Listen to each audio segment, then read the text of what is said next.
വിശുദ്ധ മർക്കോസിൻ്റെ സുവിശേഷം 4-ാം അധ്യായത്തിലാണ്. ഈ ഉപമയിലൂടെയാണ് ഇന്ന് ഈശോ നമ്മളോട് സംസാരിക്കുന്നത്. ഒരു ഉപമ, വിതക്കാരൻ്റെ ഉപമ. വിതക്കാരൻ വിത്ത് വിതച്ചപ്പോൾ ചിലത് വഴിയരികിൽ വീണു, ചിലത് പാറപ്പുറത്ത് വീണു, ചിലത് മുള്ളുകൾക്കിടയിൽ വീണു, നല്ല നിലത്തും ചിലത് വീണു. ഈ വചനം കേൾക്കുമ്പോൾ നമുക്ക്, ഈ ഉപമയൊക്കെ കേൾക്കുമ്പോൾ പലപ്പോഴും നമുക്ക് ഇതൊരു കടങ്കഥ പോലെയൊക്കെ തോന്നാറുണ്ട്. പക്ഷേ യഥാർത്ഥത്തിൽ കർത്താവ് തരുന്ന ഓരോ ഉപമയും അത് നമ്മുടെ ജീവിതവുമായി വളരെയധികം ബന്ധപ്പെട്ട് കിടക്കുന്നതാണ്. നമ്മുടെ ജീവിതത്തെ വെല്ലുവിളിക്കുകയും ജീവിതത്തോട് പഴകുകയും ഇടകലരുകയും ഒക്കെ ചെയ്യുന്നതാണ് ഉപമകൾ. ഇല്ലെങ്കിൽ ഇതെന്നും ഒരു കടങ്കഥ പോലും ആകാതെ നമ്മുടെ ജീവിതത്തിൽ നിലനിൽക്കും. ഈ ഉപമകൾ ഇത് വെറും കഥകളല്ല, കടങ്കഥകളുമല്ല, മറിച്ച് വളരെ ഇൻറ്ററാക്റ്റീവാണ്. അതിൻ്റെ ഓരോ വാക്കിലൂടെയും നമ്മൾ സഞ്ചരിച്ചു കഴിഞ്ഞാൽ ഈ ഉപമകളൊക്കെ നമ്മളെ തൊടുന്നതാണ്, നമ്മളെ സ്പർശിക്കുന്നതാണ്, നമ്മുടെ ജീവിതവുമായി ബന്ധപ്പെട്ട് കിടക്കുന്നതാണ്. ഈശോ കടൽ തീരത്ത് വെച്ച് അവരെ പഠിപ്പിക്കാൻ തുടങ്ങി. ആ വാക്ക് തന്നെ ശ്രദ്ധിക്കുക, കടൽ തീരത്ത് വെച്ച്. അവൻ പറഞ്ഞു തുടങ്ങുന്നത് കൃഷിയെക്കുറിച്ചാണ്. അവൻ പറയുന്നത് കടൽ തീരത്ത് വെച്ചാണ്. എന്താണ് അതിൻ്റെ അർത്ഥം? കടൽ തീരത്ത് വെച്ച് കൃഷിയെക്കുറിച്ച് പറയുക കോൺട്രഡിക്റ്ററി ആയിട്ട് തോന്നും,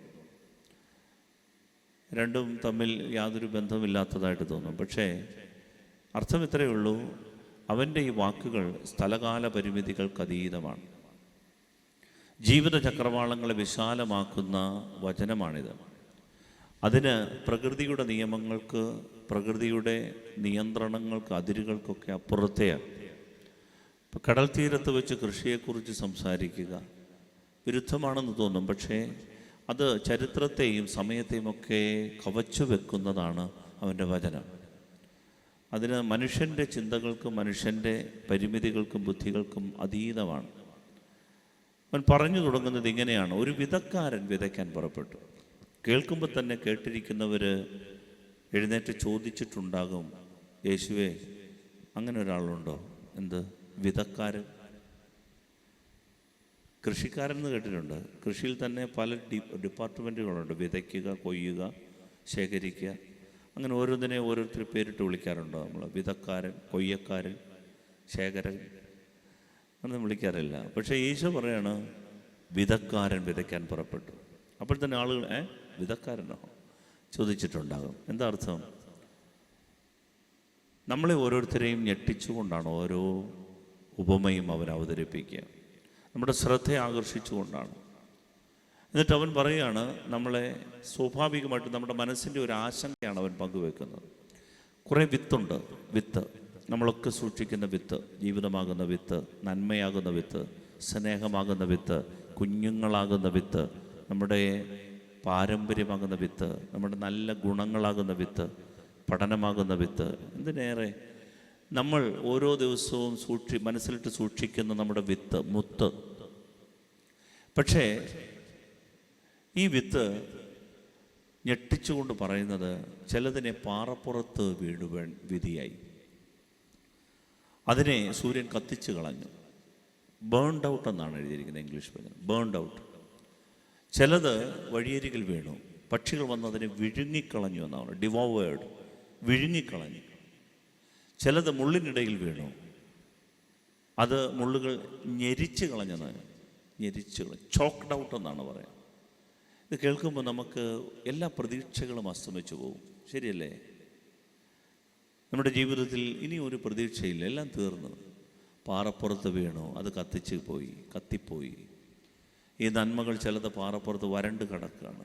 ഇനി ഒരു സ്കോപ്പില്ല, ഇനി ഒരു രക്ഷയില്ല. പഠിക്കൂ, വലിയ കാര്യത്തിൽ പഠിച്ചതാണ്, ഈ കോഴ്സൊക്കെ എടുത്തതാണ്, എന്തായിത്തീരും, എവിടെ എത്തിരും, ആർക്ക്?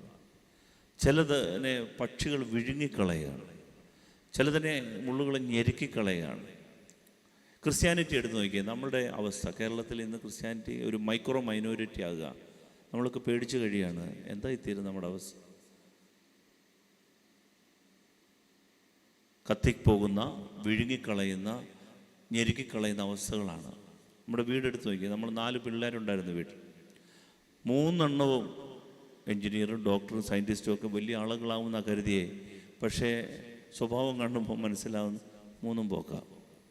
പിന്നെ ഒരു ചൊക്കൻ ഇരിപ്പുണ്ട്. ഒരാളുണ്ട്, ഒരു മണ്ടരി പിടിച്ച ഒരാൾ. അതാണ് അവസാനത്തെ നല്ല നിലത്ത് വീഴുന്നത്. ഈ നല്ല നിലമെന്ന് പറയുന്നത് ദൈവമാണ്. ഒരിക്കൽ ഒരു മനുഷ്യൻ ഈശോയോട് പറഞ്ഞു, നല്ലവനായ ഗുരു, നിത്യജീവൻ അവകാശമാക്കാൻ ഞാൻ എന്ത് ചെയ്യണം? ഈശോനോട് ചോദിച്ചു, നീ എന്നെ എന്തിനാണ് നല്ലവനെന്ന് വിളിക്കുക? നല്ലവനായ ഒരാളേ ഉള്ളൂ, ആരാണ്? ദൈവം. അപ്പം നല്ല നിലത്ത് വീണു എന്ന് പറഞ്ഞാൽ ദൈവത്തിൽ വീണു എന്നർത്ഥം. നമ്മളെ ഞെട്ടിച്ചുകൊണ്ട് കർത്താവ് പറയുകയാണ്, ഈ ഭൂമിയിലെല്ലാം വിഴുങ്ങിക്കളഞ്ഞാൽ, ഈ ഭൂമിയിലെല്ലാം ഞെരുക്കിക്കളഞ്ഞാലും, ഈ ഭൂമിയിൽ എല്ലാം കത്തിച്ചു കളഞ്ഞാലും ദൈവം ഒരു വിത്ത് അവശേഷിപ്പിക്കും.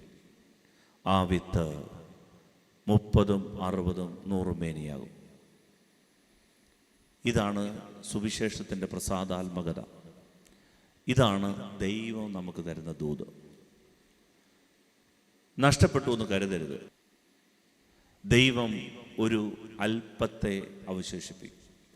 നിങ്ങൾക്കറിയാമോ, പാലസ്തീനയിൽ ഏറ്റവും നല്ല വിളവെന്ന് പറയുന്നത് 8%. ഏറ്റവും ബെസ്റ്റ് വിളവ് 8% അല്ലെ 10%. ഇവിടെ കർത്താവ് പറയാണ് 30%, 60%, 100%മായി അത് മാറുമെന്ന് പറഞ്ഞാൽ ദൈവത്തിൻ്റെതാണ് സമഗ്രാധിപത്യം. അതുകൊണ്ട് തളർന്നു പോകരുത്. ഞാൻ കരുതുന്നു ഈ വിദേശത്ത് പോയിട്ടുള്ള പിള്ളേരെല്ലാം തിരികെ വരും. നിങ്ങൾക്കറിയാം യഹൂദൻ്റെ ചരിത്രം. ഇത്രമേൽ തകർക്കപ്പെട്ടൊരു ജനത വേറെയില്ല. ഇത്രമേൽ യുദ്ധങ്ങൾ, 500-ൽ പരം യുദ്ധങ്ങൾ ജെറുസലേമിൽ തന്നെ നടന്നിട്ടുണ്ട്. യഹൂദനെ ഭൂമുഖത്ത് നിന്ന് തുടച്ചു നീക്കും എന്ന് നിർബന്ധമായി തീരുമാനമെടുത്തവരുണ്ട്. നമുക്കറിയാം ഹിറ്റ്ലറൊക്കെ യഹൂദ വിരുദ്ധത മൂലം എത്ര എണ്ണത്തിനെ കൊന്നൊടുക്കുകയും. പക്ഷേ 1947-ൽ അവർ വീണ്ടും ഈ ചിതറിക്കപ്പെട്ട ഒരു ചെറിയ അംശം, റെമനന്റ്, അത് തിരികെ വന്നു. അവരൊരു ദേശം രൂപീകരിച്ചു. അതൊരു രാഷ്ട്രമായി. പിന്നീട് ആ ദേശരാഷ്ട്രം ഇന്ന് ലോകത്തെ ഭയപ്പെടുത്തി നിയന്ത്രിക്കുകയാണ്. ഇതാണ് ദൈവത്തിൻ്റെ രീതി. ഒരംശത്തെ ദൈവം നിലനിർത്തും. അതുകൊണ്ടാണ് ദൈവത്തിൻ്റെ വചനം പറയുന്നത്, ബാലിൻ്റെ മുമ്പിൽ മുട്ടുമടക്കാത്ത 7000 പേരെ ഞാൻ എനിക്ക് വേണ്ടി അവശേഷിപ്പിച്ചിട്ടുണ്ട്. ഇത് ദൈവത്തിൻ്റെ പദ്ധതിയാണ്. അതുകൊണ്ട് തന്നെ പ്രിയപ്പെട്ടവരെ, നിരാശപ്പെടരുത്. ഒരുപക്ഷെങ്കിൽ പാറപ്പുറം നമ്മളെ സൂര്യൻ കത്തിച്ചു കളയാം. ഈ വിത്തിനെ മുള്ളുകൾക്കിടയിൽ വീണതിനെ ഞെരുക്കിക്കളഞ്ഞേക്കാം. വെടിയരികൾ തന്നെ പക്ഷികൾ വിഴുങ്ങിക്കളഞ്ഞേക്കാം. Devoured, burned out, devoured, choked out, but still there is a remnant. അതിൽ നിന്ന് ദൈവത്തിന് 100 മേനി പുറപ്പെടുവിക്കാനാവും.